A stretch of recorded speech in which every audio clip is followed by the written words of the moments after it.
একটু খেয়াল করে দেখেন। বড় ভাই আসসালামু আলাইকুম। ওয়ালাইকুম আসসালাম। আপনার নামটা কি? আমার নাম রহমান। বড় ভাই আমাদের 3,000 টাকা দিবেন? কি 3,000 টাকা মানে? হ, পরে আবার আমি শোধ করে দিব। তুমি করো কি? তেমন কিছু না, এমএ পাস কইরা চাকরি বাকরি খুঁজছি, বেকার। থাকো কোথায়? এই রাস্তাঘাটে। তুমি দাঁড়াও, তোমাকে একটা রুটি কিনে দিচ্ছি।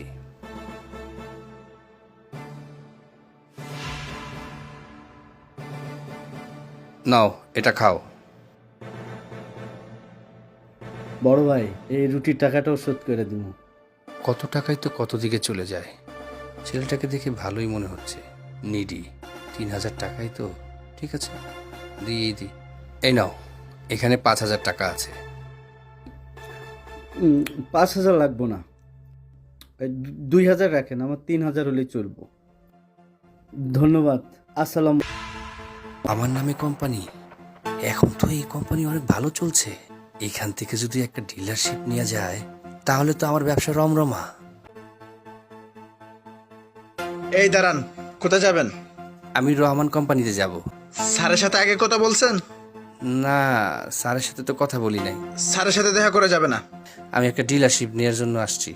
বেরোন তো ভাই, আমার বেরোন একটু বেরোন যেতে দেন, আমার বেরোন তো খুব ভাই, দরকার। বেরোন, ভাই কি করছেন ওনার সাথে? স্যার উনি আপনার সাথে দেখা করুন। মানুষকে মানুষ বলে মনে করেন না?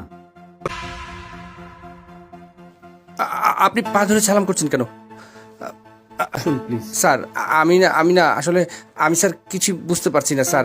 মনে করে দেখুন তো, আজ থেকে 7 বছর আগে মগবাজারে একটা চায়ের দোকানে আপনি চা খাচ্ছিলেন।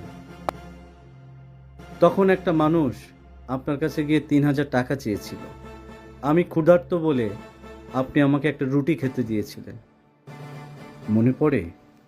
হ্যাঁ, মনে পড়েছে। আপনি সেই ছেলে? জি। ওই দিনের 3,000 টাকা আর সাথে যে একটা রুটি, 15 টাকা। এই টাকাটা আমি আপনাকে ফেরত দিতে চাই। প্লিজ আপনি না করবেন। এটি আমি আমার পাওনা টাকা পরিশোধ করলাম। আমার মতো এরকম অনেক শিক্ষিত বেকার যুবক আছে, তারা হন্য হয়ে চাকরি খুঁজেও কোনো চাকরি পায় না।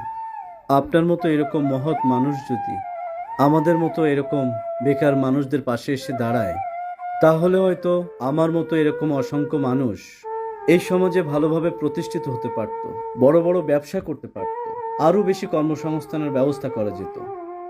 আজ আপনার জন্য আমি প্রতিষ্ঠিত হয়েছি, এই কোম্পানিটাও আমি আপনার নামে দিয়েছি।